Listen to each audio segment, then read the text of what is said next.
My mom and sister rejected me at Christmas, literally handing back my gifts unopened in front of 40 relatives, saying they only wanted presents from blood family, while my sister's deadbeat boyfriend sat there eating the honey-baked ham I'd ordered. The sound of wrapping paper hitting the hardwood floor echoed through the living room as my mother crossed her arms and declared, "We've decided this year we're only accepting gifts from real family, Jessica. Since your father remarried, things are different now."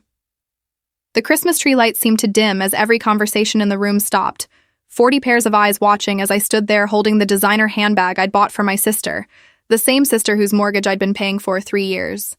My sister Madison smiled coldly from the couch, her boyfriend Derek sprawling beside her with ham grease on his fingers, not bothering to look up from his third helping of the expensive meal I'd catered.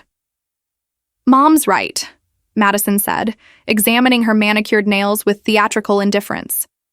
"Blood is thicker than water, and since Dad remarried that woman, you're technically not our real family anymore. It's just biology, Jess. Nothing personal." She gestured vaguely toward the pile of rejected gifts, each one carefully chosen and paid for with the same money that had kept her house from foreclosure when her divorce left her drowning in debt. Derek finally looked up long enough to smirk and add, "Yeah, probably better this way. More authentic, you know? Family traditions should be kept pure." I am Jessica Sterling, 34 years old, and until that moment, I had foolishly believed that 3 years of financial sacrifice meant something to the people who shared my childhood. My father had remarried my stepmother Claire 2 years ago, a kind woman who had welcomed me with open arms, but apparently that union had given my biological family the excuse they'd been looking for to cut me loose financially, while keeping me emotionally invested. What they didn't know was that earlier that morning, I had received a very interesting phone call from my lawyer about some documents I'd been quietly preparing. Documents that would make this Christmas morning conversation the most expensive mistake they'd ever made in their lives. The leather portfolio in my car contained more than just legal papers. It contained 3 years of carefully documented financial support, loan agreements they'd conveniently forgotten about, and a few other surprises that would transform their smug holiday celebration into a very different kind of family gathering. My phone buzzed with a text from Claire. "How's it going, honey? Did they love the gifts?" I looked around at the faces watching me with a mixture of curiosity and barely concealed satisfaction, then typed back, "About to give them the gift that keeps on giving. See you at dinner." As I reached for my coat, Madison called out cheerfully, "Don't forget to take your presents with you. We wouldn't want you to waste money you can't afford to lose." If only she knew that by tomorrow morning, every penny they'd taken from me over the past 3 years would be the down payment on the lesson they were about to learn about the difference between blood family and chosen family. The ceramic nativity scene on the mantel seemed to mock the scene unfolding below it, as I smiled sweetly and said, "Actually, I think I'll leave everything exactly where it is. Consider it my final contribution to this household." My mother frowned slightly, sensing something in my tone she couldn't quite identify, while Madison's boyfriend continued stuffing his face, oblivious to the fact that his girlfriend had just signed her own financial death warrant. The morning sunlight streaming through the bay windows illuminated the family photos lining the mantel, pictures that told the story of birthdays and graduations where I had been present for every milestone, every crisis, every celebration. 20 years of shared memories that my mother had just declared meaningless with a single pronouncement about real family, while my sister nodded in agreement, forgetting apparently that my fake family money had prevented her from losing her home to foreclosure just 18 months ago. Derek reached for another dinner roll, his presence at our family gathering a perfect symbol of Madison's hypocrisy. She'd known him for 6 months, yet he was more welcome at Christmas than the sister who'd kept her afloat financially for years. My phone rang, and I glanced at the caller ID, Morrison and Associates. Perfect timing. "I need to take this," I announced, stepping into the hallway where framed school pictures showed Madison and me as children, back when family meant something more than convenient financial arrangements. "Miss Sterling, we've reviewed the documentation you provided, and I have to say, this is one of the most straightforward cases I've handled. They'll never see it coming." My lawyer's voice crackled through the phone with barely contained professional excitement. When I returned to the living room, my family was already redistributing the gifts I'd brought among themselves, my mother explaining to confused relatives that they were reorganizing the gift exchange to be more meaningful. Madison had opened the box containing the diamond earrings I'd bought her, holding them up to the light with genuine appreciation before catching herself and quickly closing the box. "These are probably fake anyway," she muttered, though her experienced eye had already assessed their quality and worth. The irony wasn't lost on me that the same people who had taught me the importance of family loyalty were now demonstrating the exact opposite while expecting me to absorb their betrayal with grace. My stepmother Claire had warned me this might happen, gently suggesting that people sometimes resent those who help them because it reminds them of their own limitations. But I had defended my biological family's honor right up until this moment. The grandfather clock in the corner chimed 11 times, marking not just the hour, but the exact moment my patience with their ingratitude finally reached its breaking point. Derek wiped his hands on the cloth napkins I'd special ordered from the catering company, leaving stains on the expensive linens while making jokes about freeloaders who think they can buy their way into families. The casual cruelty of his comment, delivered while consuming food I'd provided, crystallized everything wrong with the dynamic I'd allowed to develop over the past 3 years. My sister laughed at his joke, apparently forgetting that without my freeloading, she'd currently be living in a studio apartment instead of the 4-bedroom colonial she'd inherited from our grandmother. As I gathered my coat and purse, my mother made one final attempt to maintain the moral high ground. "I hope you understand this isn't personal, Jessica. We're just trying to establish healthier boundaries now that our family structure has changed." The word boundaries, spoken by a woman who had called me crying at 2 a.m. exactly 11 times over the past year, begging for emergency funds to cover everything from car repairs to medical bills, each crisis treated as my responsibility to solve without question or gratitude. The manila envelope in my coat pocket contained copies of every bank transfer, every emergency loan, every mortgage payment I'd made on their behalf, along with documentation that would make their comfortable delusion about my generosity very, very expensive to maintain. Madison waved goodbye with the same hand wearing the birthday ring I'd bought her last year, apparently unaware that her gesture of dismissal had just activated a financial reckoning 3 years in the making. Outside, the December air bit at my cheeks as I walked to my car, pulling out my phone to make the call that would turn their Christmas celebration into the beginning of their very long, very cold winter.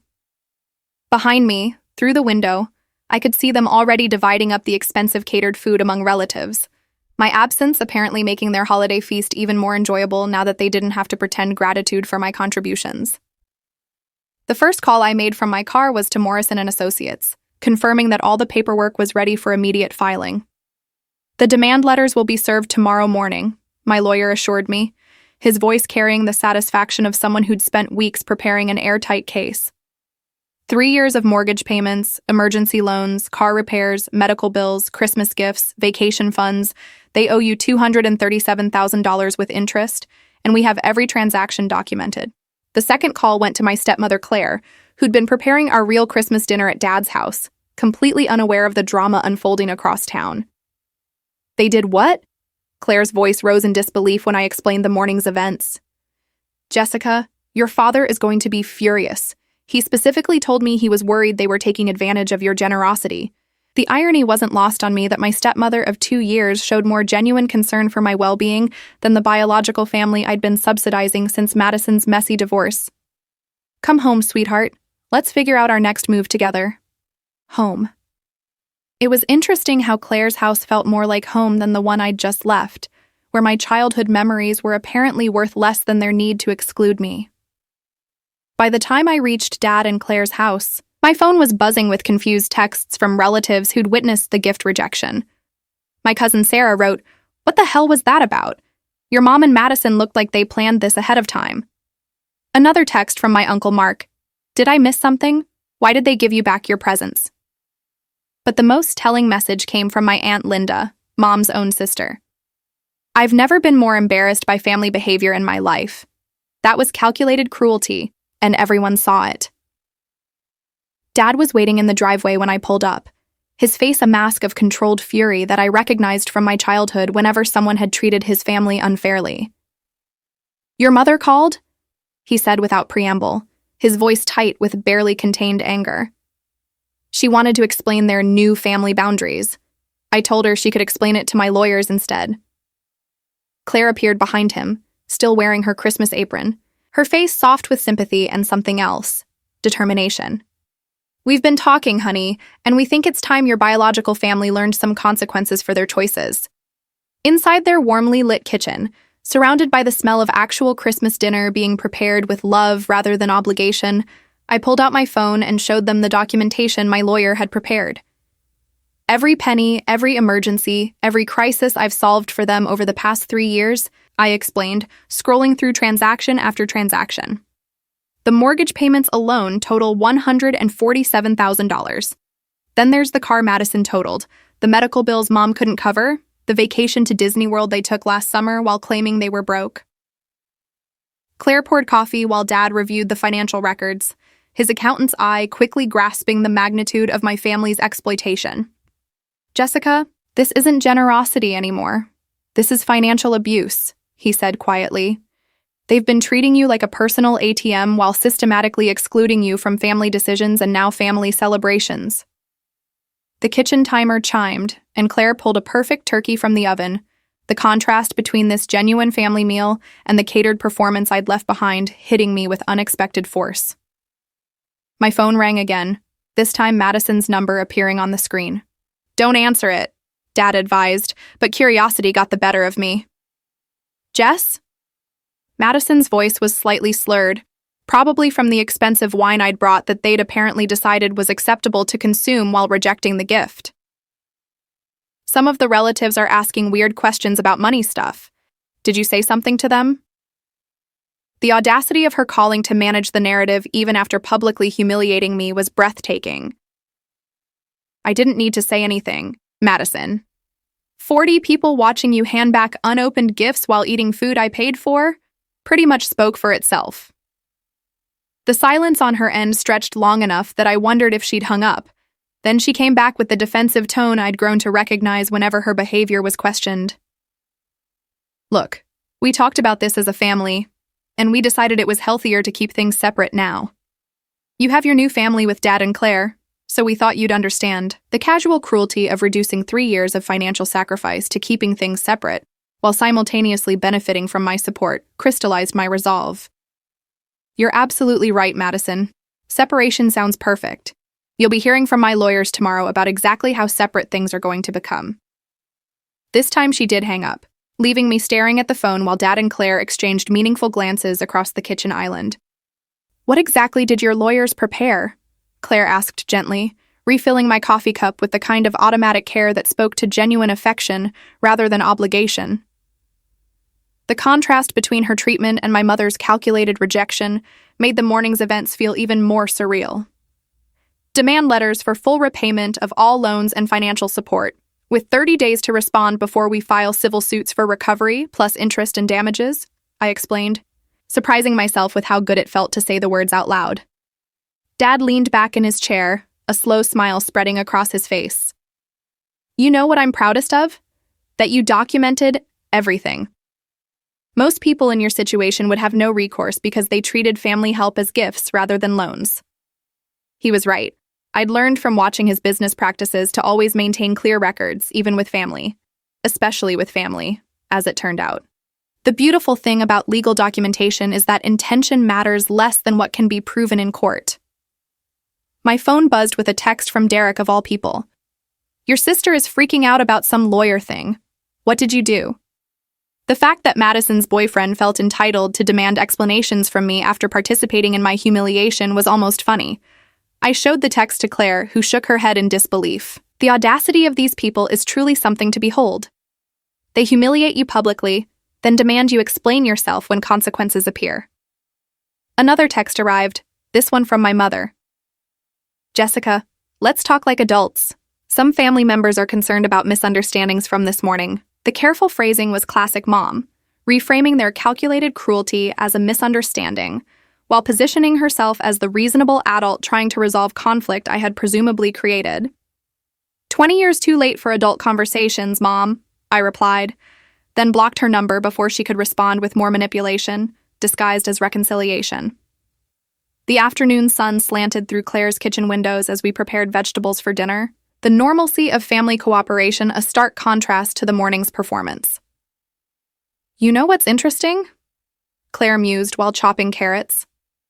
Your mother called your father specifically to explain their behavior. If they really believed they were justified, why would they feel the need to justify it? It was a good point. Guilty people explain themselves to authority figures, while innocent people simply live their truth. Dad's phone rang, and he glanced at the caller ID before declining the call. Your mother again, he reported, third time in the past hour. The desperation in their attempts to reach him suggested they were beginning to understand that their actions had consequences beyond hurt feelings. Let me guess. She wants to explain that this was all Madison's idea, and she just went along to keep peace? The predictability of my mother's damage control patterns was almost comforting in its consistency.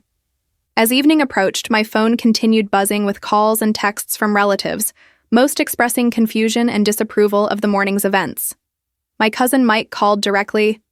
Jess, what your mom and Madison did was fucking horrible. Everyone's talking about it. They're trying to spin it like you're overreacting, but we all saw what happened. The family network that Mom had probably expected to support their narrative was instead becoming a liability as more relatives chose sides. Claire's Christmas dinner was everything the morning's event had pretended to be. Genuine warmth, thoughtful conversation, gratitude expressed and received naturally. You know, Dad said as we cleared plates, I've been thinking about family dynamics, and I realized something important today. Real family doesn't need to announce itself with exclusionary gestures. Real family just includes people naturally. His words hit harder than I'd expected, highlighting how my biological family's need to explicitly exclude me revealed the artificiality of their relationships. The contrast between this peaceful evening and the morning's calculated drama couldn't have been starker. Here, at this table, I was valued for who I was, rather than what I could provide, included rather than tolerated, respected rather than used. Tomorrow's going to be interesting, I remarked, thinking about the legal documents that would be served to my mother and sister with their morning coffee. They have no idea what's coming. The next morning brought three things: fresh snow, hot coffee, and the sound of my phone exploding with angry calls I refused to answer. By 8 a.m., Morrison and Associates had served both my mother and Madison with official demand letters, requiring full repayment of $237,000 within 30 days. And judging by the 17 missed calls from blocked numbers, they were not taking the news well. Claire handed me a cup of coffee and settled beside me at the kitchen table, both of us watching my phone light up repeatedly with incoming calls that would go straight to voicemail. Your father's already gotten 4 calls this morning, Claire reported with barely concealed amusement. Apparently your mother wants him to talk sense into you and make this family misunderstanding disappear. The irony of them reaching out to the man they'd implicitly excluded from family status just yesterday wasn't lost on me. She keeps saying you're being vindictive and that families don't sue each other over gifts. The careful reframing of documented loans as gifts was exactly the kind of revisionist history I'd expected them to attempt. Morrison called at 9:15 to report that both women had already contacted his office, with Madison leaving a hysterical voicemail claiming the lawsuit was harassment, and my mother demanding to speak to someone in charge about her daughter's emotional breakdown. They're both claiming everything was given as gifts with no expectation of repayment, he explained, his professional amusement evident. Fortunately, your documentation makes their position completely untenable. The mortgage payments alone were made through official bank transfers with loan payment in the memo lines. The beauty of having maintained meticulous records became apparent as my lawyer walked me through their likely defense strategies and why each would fail spectacularly in court. They can't claim the mortgage payments were gifts because your bank records show you were making payments directly to their mortgage company, not giving them cash they chose to spend on housing, Morrison continued. And the emergency loans are documented with their own text messages requesting specific amounts for specific purposes, plus your responses clarifying repayment expectations. By noon, the family group chat I'd been removed from months ago was apparently in full meltdown mode, according to my cousin Sarah, who screenshot the highlights for me. Madison's claiming you ambushed them with legal action, and your mom is saying you're punishing the family for setting healthy boundaries, Sarah reported via text. But Uncle Mark just posted copies of his own text exchanges with your mom, where she complained about your expectations of gratitude for your loans. Hey, so that kind of kills their gift narrative. The speed with which family members were choosing sides surprised me, though perhaps it shouldn't have. Yesterday's public humiliation had been witnessed by dozens of relatives, many of whom had their own complicated financial relationships with my mother and sister over the years. "Your Aunt Linda just called," Dad reported when he returned from his morning errands. Apparently, Madison tried to borrow $2,000 from her last week, specifically mentioning it was a loan she'd pay back unlike the money she owes you. The admission was damning evidence that Madison had always understood our arrangements as loans, not gifts. My phone finally rang from a number I recognized. My grandmother on Mom's side, the one person whose opinion might actually matter to my mother's sense of family reputation. "Jessica, honey, I heard about yesterday's nonsense." Grandma Ruth's voice was sharp with disapproval. "I've been married to your grandfather for 57 years, and I can tell you that family means supporting each other, not using each other. What your mother and sister did was unconscionable." Coming from the family matriarch, this was more than moral support. It was an official verdict on who was in the wrong. "I've already called your mother and told her she raised her daughters better than this behavior suggests," Grandma Ruth continued, her tone carrying the authority of someone who'd been managing family dynamics since before I was born. "And I told Madison that her father would be ashamed of how she's treating her sister." The weight of generational disappointment was apparently hitting hard, because within an hour of Grandma's call, I received a text from Madison. "Can we please talk about this like adults? Things got out of hand yesterday." The attempt to reframe their calculated cruelty as things getting out of hand was classic Madison, never quite accepting responsibility while positioning herself as the reasonable party seeking resolution. "We can talk through our lawyers," I replied, then screenshot our conversation to Morrison as additional evidence of their attempts to manipulate the narrative. "She's already trying to negotiate," I told Claire, who was preparing lunch with the kind of calm efficiency that spoke to genuine domestic contentment. Morrison's afternoon call brought interesting news about my family's financial situation that they'd apparently been hiding behind their constant requests for my help. "We ran credit checks as part of standard litigation preparation," he explained, "and it turns out your mother has significant undisclosed debt, 3 maxed-out credit cards and a second mortgage you probably don't know about. Madison's in even worse shape with garnished wages and 2 accounts in collections." The revelation that they'd been managing their finances even more poorly than I'd realized was somehow both surprising and completely predictable. "This explains their desperation to maintain your financial support while simultaneously rejecting your family status," Morrison continued. "They needed you to keep paying their bills, but they also needed to justify excluding you from family decisions and inheritance considerations. Yesterday's performance was probably meant to establish a legal record of you not being real family while keeping the money flowing." The calculated nature of their cruelty was becoming clearer, transforming yesterday's emotional betrayal into something more sinister and premeditated. Claire's gentle touch on my shoulder brought me back to the present moment, away from the cold calculation of legal strategy and family betrayal. "How are you feeling about all this?" she asked, her concern genuine rather than performative. It was a question my biological family had never asked during 3 years of financial support. They'd simply assumed my willingness to help and never inquired about the personal cost of constantly rescuing them from consequences of their poor decisions. "Honestly, I feel lighter," I admitted, surprising myself with the truth of it. "For 3 years, I've been anxious about their next crisis, their next emergency, their next demand for help. Now that anxiety is gone because I'm done being their solution to problems they created." The relief was unexpected but undeniable. The constant low-level stress of being responsible for adult family members' financial disasters had been weighing on me more than I'd realized. Dad arrived home from work with news that my mother had called his office, attempting to reach him through professional channels after he'd stopped taking her personal calls. "She wanted to inform me that you're having some kind of mental health crisis and that I should intervene before you destroy the family permanently," he reported with the kind of dry amusement that suggested he'd handled manipulative people in business for decades. "I told her the only thing being destroyed was their ability to exploit your generosity without consequences." Evening brought a knock at the door that turned out to be Madison herself, standing on Claire's porch in the December cold without a coat, her face blotchy from crying. "We need to talk," she announced when Dad answered the door, her voice carrying the entitled urgency of someone unaccustomed to hearing the word no. "This lawsuit thing is insane, Jess. Families don't treat each other like this." The fact that she'd driven across town to make demands after yesterday's public humiliation spoke to either remarkable courage or complete tone deafness to the situation she'd created. "You're right," I said, joining Dad at the door but making no move to invite her inside. "Families don't treat each other like this. Families don't publicly humiliate members who've spent years providing financial support. Families don't hand back unopened gifts while consuming expensive food those same members provided.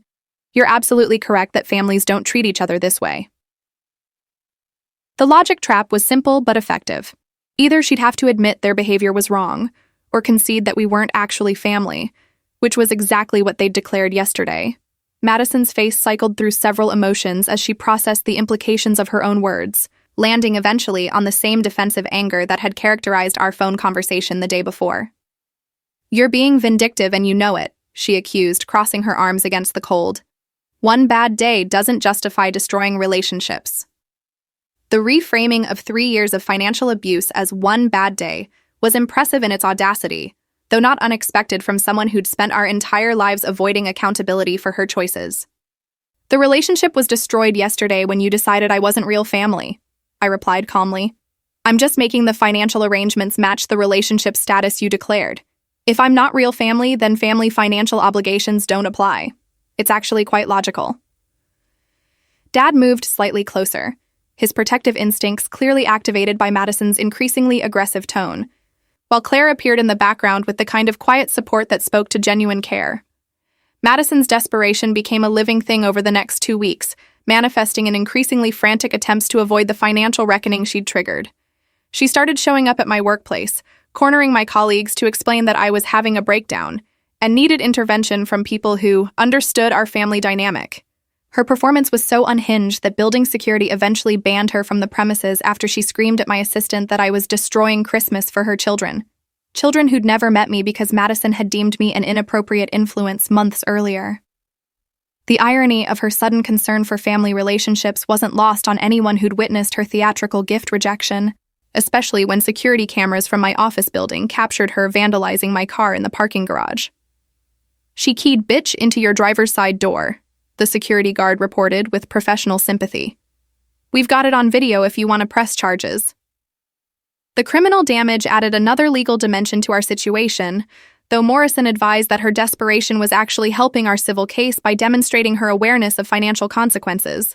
My mother's approach was more sophisticated but equally desperate. She began calling extended family members to build a coalition of people who would pressure me to forgive and forget this misunderstanding between sisters. Unfortunately for her narrative, too many relatives had witnessed the Christmas performance firsthand and weren't buying her revisionist history. "Your Aunt Linda told me your mother called crying about how you're tearing the family apart," Grandma Ruth reported during one of our weekly conversations. "Linda reminded her that you didn't tear anything apart. You just stopped paying to hold it together." The 28-day mark brought panic that was almost palpable. Morrison's office received a frantic call from Madison's newly hired attorney. Apparently, she'd maxed out her remaining credit to pay legal fees, requesting an emergency meeting to discuss reasonable payment arrangements. "She's offering $500 a month," Morrison reported with barely contained laughter. "At that rate, she'd finish paying you back sometime in the next 39 years, assuming no interest." The absurdity of the offer demonstrated how completely they'd misunderstood the gravity of their situation. My mother's counteroffer was even more insulting: a written apology and promise to include me in future family gatherings in exchange for forgiving the debt entirely. "She seems to believe your feelings were hurt rather than your finances depleted," Morrison observed dryly, the legal equivalent of offering someone a Band-Aid after cutting off their arm. The disconnect between their perception of the damage and the actual financial harm they'd caused was so complete, it bordered on delusional. Day 29 brought what can only be described as a family intervention staged in the parking lot of my office building. My mother, Madison, Derek, and even Madison's teenage children were waiting by my car when I left work, apparently convinced that surrounding me with family members would force emotional capitulation. "Jessica, please," my mother began, her voice carrying the practiced tremor of someone who'd learned that tears often worked better than logic. "You're punishing Madison's innocent children for adult disagreements." The weaponization of children who'd been kept away from me for months was particularly galling, but I'd prepared for this possibility.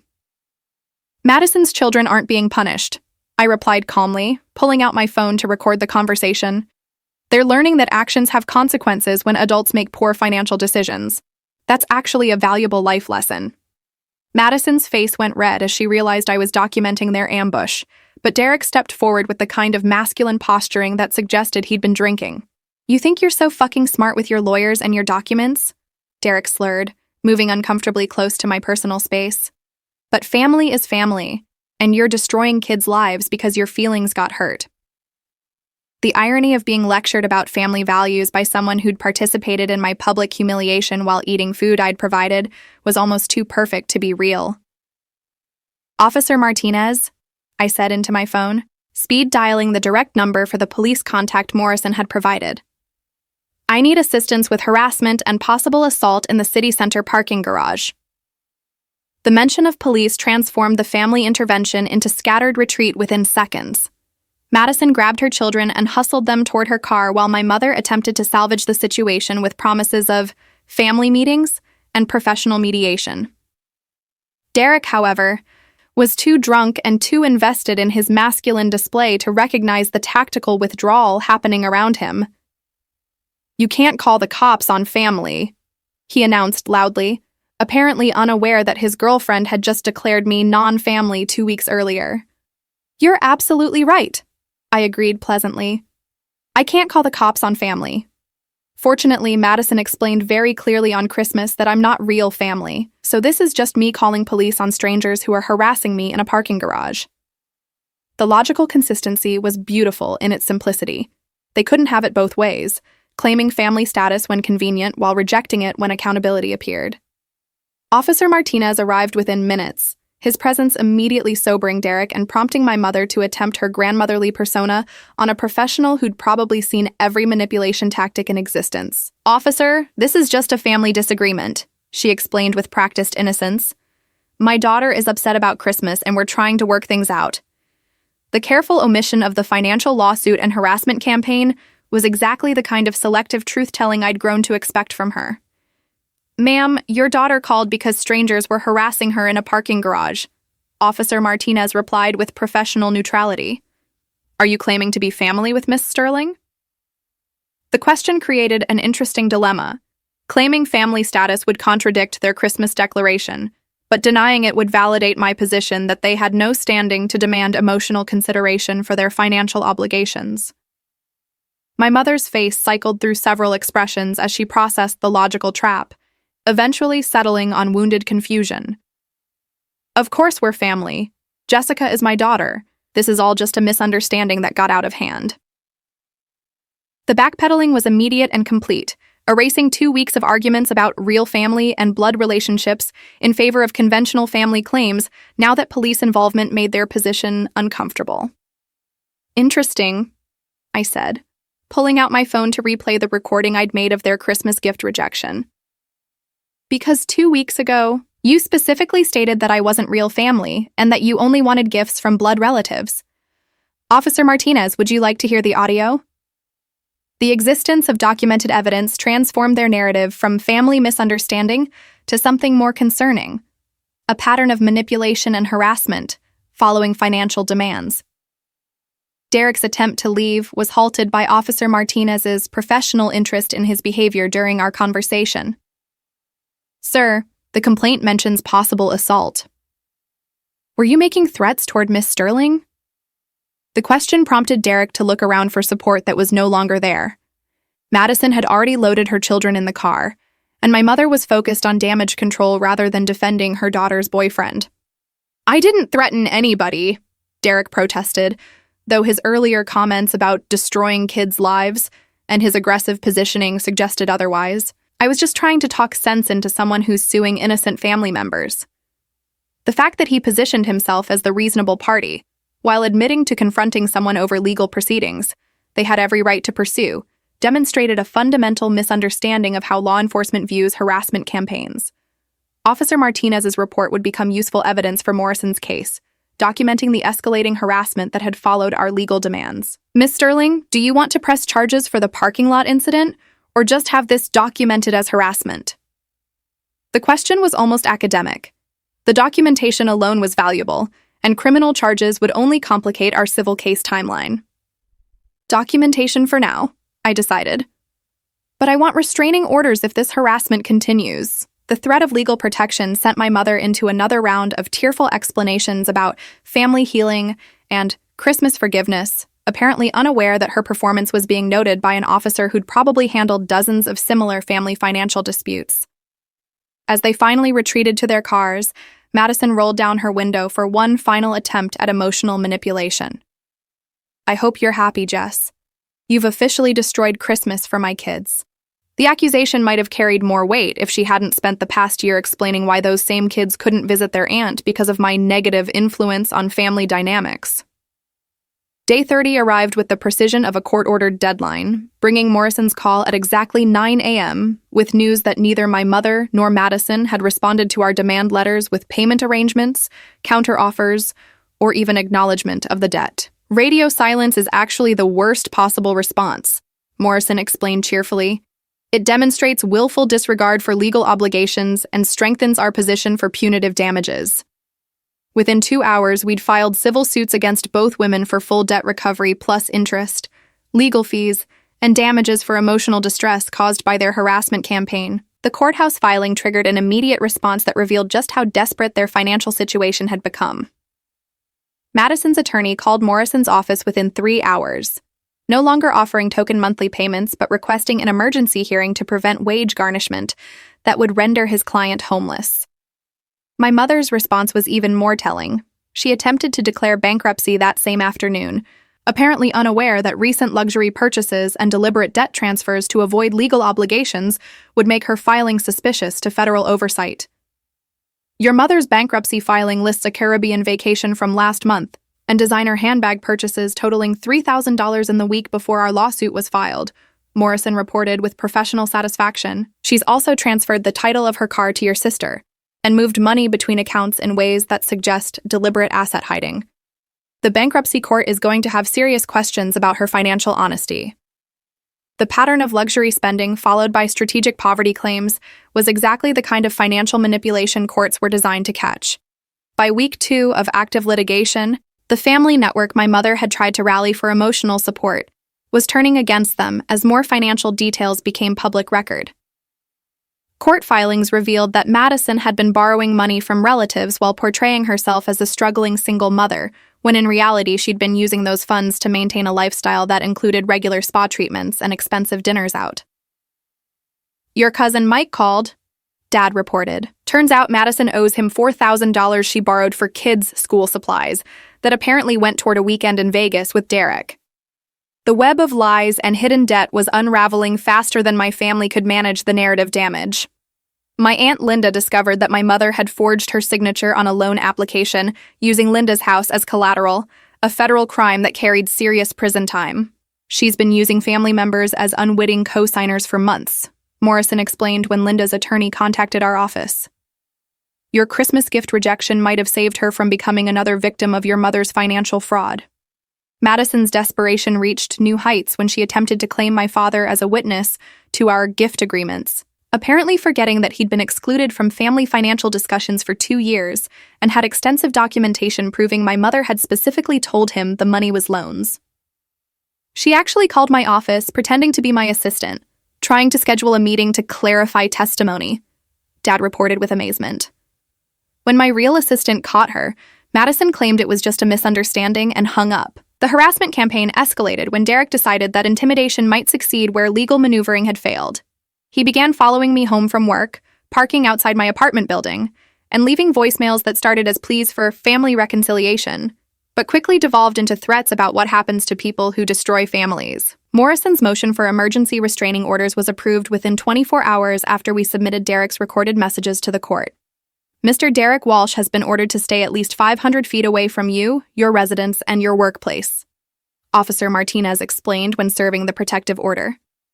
Violation carries automatic jail time, and given his pattern of escalating behavior, We'll be monitoring compliance closely. The fact that Madison's boyfriend had criminal restrictions while I maintained complete freedom of movement was a perfect metaphor for who was actually in the wrong in this situation.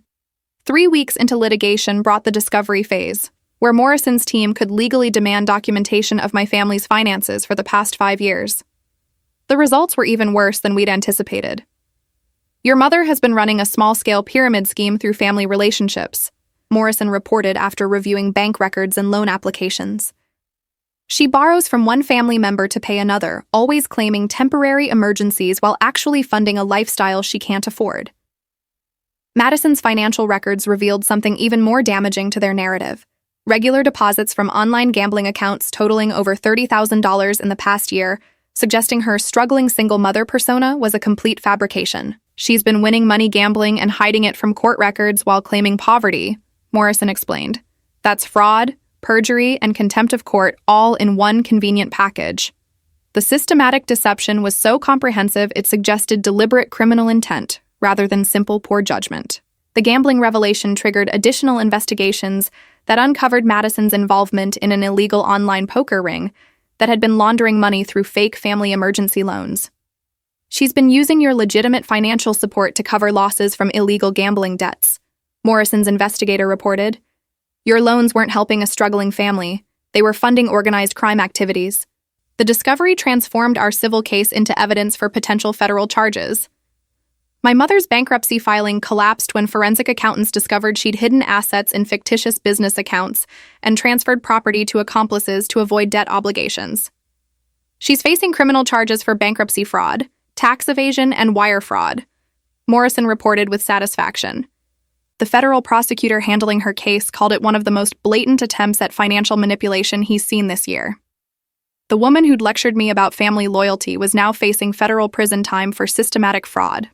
Derek's violation of the restraining order came exactly 1 week after it was issued, when security cameras caught him breaking into my apartment building's parking garage to vandalize my car again. This time, however, he'd chosen to act while drunk and left fingerprints on the security door he'd forced open. He's been arrested and charged with breaking and entering, vandalism, stalking, and violation of a protective order, Officer Martinez reported. Given his escalating pattern, the prosecutor is recommending the maximum sentence. Madison's reaction to Derek's arrest was to blame me for destroying an innocent man who was just trying to protect family.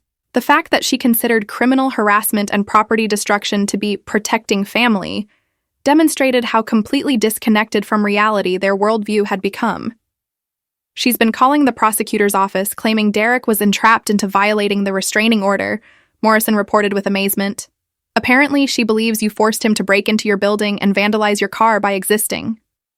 The final collapse came when my grandmother, Ruth, the family matriarch whose opinion had always carried supreme weight, publicly disowned both my mother and Madison at the annual family Easter gathering.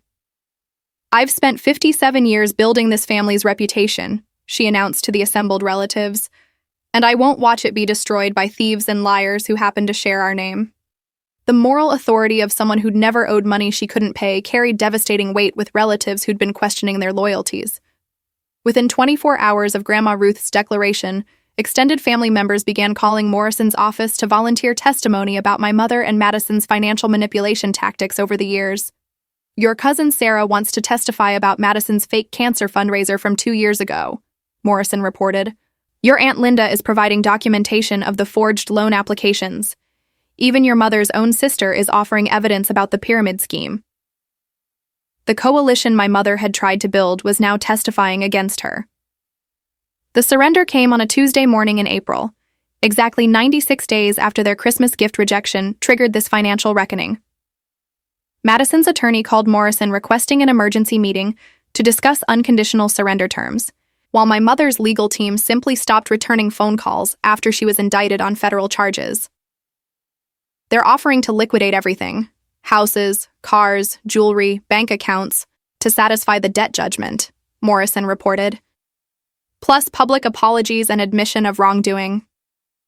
But I wasn't interested in their money anymore. The real victory was watching them face the consequences of 3 years of systematic manipulation and exploitation, knowing that their comfortable lifestyle built on my generosity was collapsing exactly as dramatically as they'd tried to collapse my family status. Counteroffer, I told Morrison. They keep their criminal charges, lose their family relationships, and live with the knowledge that their Christmas cruelty triggered the destruction of everything they'd built. That's worth more than money. 6 months after Derek's arrest and my mother's federal indictment, I sat in Claire's garden reading the newspaper coverage of Madison's sentencing hearing. 3 years in federal prison for gambling-related money laundering, plus full asset forfeiture and a lifetime ban from accessing any financial accounts without court supervision. The struggling single mother persona had crumbled completely once prosecutors revealed her luxury lifestyle, funded by illegal gambling profits and family manipulation. "How does it feel?" Claire asked, settling beside me with 2 cups of coffee, her presence as comforting as it had been during those first dark days of litigation. "Satisfying," I admitted, though satisfaction felt too small a word for watching 3 years of systematic exploitation finally meet appropriate consequences. The woman who'd handed back my Christmas gifts while declaring me not real family was now scheduled to spend the next 3 years explaining to a cellmate how family loyalty works. I keep thinking about Derek's face when the judge denied bail. He genuinely couldn't understand why breaking into my building to vandalize my car wasn't considered defending family honor. The criminal justice system had provided clarity about whose behavior was actually criminal, despite their attempts to frame me as the vindictive party. My mother's federal trial was scheduled for fall, though her attorney had privately indicated she was likely to plead guilty to avoid the decades in prison that conviction on all charges would bring. Bankruptcy fraud alone carries 10 years, Morrison had explained during our final case review meeting. Add the identity theft, wire fraud, and tax evasion, and she's looking at a sentence that effectively amounts to life in prison for a woman her age. The systematic nature of her financial crimes had impressed even experienced federal prosecutors with its scope and audacity. Dad's business had actually improved once word spread about my family's legal situation. Turns out people respect someone who stands up to financial manipulation, he explained over dinner at his favorite restaurant, the one we'd avoided for months while my mother made her harassment campaign public. 3 new clients specifically mentioned that they hired me because they heard I supported my daughter when her family tried to exploit her generosity. The reputation my mother had tried to destroy had instead become a professional asset. The family network had realigned itself completely, with relatives who'd remained neutral during the Christmas incident, now actively avoiding any association with my mother and Madison. "Your cousin Mike organized a family reunion for next month," Grandma Ruth reported during our weekly phone call. "Specifically excluding your mother and Madison since everyone agrees they're no longer part of the family they spent years trying to exploit." The irony of them being excluded from family gatherings after their insistence that blood relationships were permanent was almost too perfect to be real. Claire and Dad had legally adopted me the previous month, making their house officially my family home in ways that transcended biology or marriage arrangements. It seemed important to make the legal relationship match the emotional reality, Claire explained when she'd first suggested the adoption. "Plus, your biological family spent years claiming you weren't real family, so we wanted to make sure you had legal family status that couldn't be questioned." At 34, being adopted might seem ridiculous to outsiders, but it felt like claiming my place in a family that actually wanted me there. The financial recovery had exceeded even Morrison's optimistic projections once federal investigators discovered additional assets my mother and Madison had hidden through fraudulent business accounts. Final payment came to $412,000, Morrison reported with satisfaction. Between asset liquidation, insurance fraud recovery, and federal seizure of gambling profits, you've been compensated for all losses plus substantial damages for emotional distress. The money was nice, but the real victory was watching their comfortable lifestyle built on exploitation finally collapse under the weight of their own choices. Derek's prison sentence had been extended when correctional officers discovered he was running a commissary scam that bore suspicious resemblance to the financial manipulation tactics my family had perfected over the years. Apparently, he learned more from Madison than just harassment techniques, Officer Martinez reported when he stopped by to update us on the case status. He's been promising inmates he can get them reduced sentences in exchange for money transferred to outside accounts. The federal prosecutor thinks Madison taught him the confidence game during their relationship. The house Madison had been so desperate to keep was eventually sold at government auction for $63,000, barely enough to cover the liens against it after years of hidden debt and financial mismanagement. She'd been taking out equity loans and hiding them from court proceedings, the real estate agent explained when curious about the property's complicated legal status. Plus, there were contractor bills for renovations that were never paid, utility companies seeking payment for services, and neighbors with liens for property damage from parties they'd thrown. The beautiful home had become a financial liability that perfectly reflected their approach to money management. My apartment building had actually upgraded security systems after Derek's break-in attempts, with management citing the incident as an example of why tenant safety required professional monitoring. Your situation helped us realize we needed better protection for all residents, the building manager explained when showing me the new security features. Now we have full camera coverage, electronic access logs, and direct connection to police dispatch for emergencies. Derek's criminal behavior had inadvertently improved security for everyone else living there. The extended family had embraced my relationship with Claire and Dad with enthusiasm that revealed how much they'd resented my mother's controlling behavior over the years. Your mom always acted like she spoke for the whole family, my Aunt Linda confided during a recent visit. Having her gone actually let us get to know each other without her managing every interaction and collecting information she could use for manipulation. The family dynamics were healthier without my mother's presence, which said everything about her actual contribution to family relationships. Madison's children had been placed with their father following her conviction, a development that was apparently healthier for everyone involved once the full scope of her financial crimes became public. "They're doing better," their father reported when he'd stopped by to thank me for exposing Madison's criminal behavior before it could damage the kids further. Turns out they were stressed about money problems they didn't understand, and now they have stability and honest answers about why Mommy made bad choices. The children my mother had claimed I was destroying were actually thriving once removed from the financial chaos Madison had created. Christmas this year would be celebrated at Dad and Claire's house with relatives who'd chosen authenticity over manipulation, gratitude over exploitation, and genuine affection over obligated tolerance. "We're planning to make it a potluck," Claire announced while reviewing guest lists. "Everyone contributing something they want to share, rather than one person providing everything while others take credit." The contrast with last year's catered performance couldn't have been more stark. Real family cooperation versus manufactured obligations. The legal paperwork from Morrison's office had been framed and hung in Dad's home office as a reminder that documentation and accountability could triumph over manipulation and exploitation when family relationships turn toxic. "Sometimes the most loving thing you can do for family is hold them accountable for their choices," Dad observed while reviewing the settlement documents one final time. "Your mother and Madison needed consequences they'd been avoiding for years. You gave them exactly what they deserved." As I sat in Claire's garden that afternoon, watching her tend flowers while Dad grilled dinner on the back patio, I reflected on how completely my definition of family had changed over the past year. Real family didn't need to announce itself with exclusionary declarations or demand proof of loyalty through financial sacrifice. Real family simply included people naturally, supported them consistently, and respected them unconditionally. My biological family had taught me what family wasn't supposed to be, but Claire and Dad had shown me what it could be when built on genuine affection rather than convenient obligation.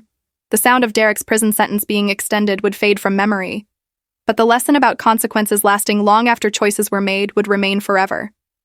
They'd handed back my Christmas gifts while declaring me not real family, never imagining that their calculated cruelty would trigger a reckoning that would cost them everything they'd built through manipulation and exploitation. Sometimes the best gift you can give toxic family members is the opportunity to face the full consequences of their choices without your protection or support.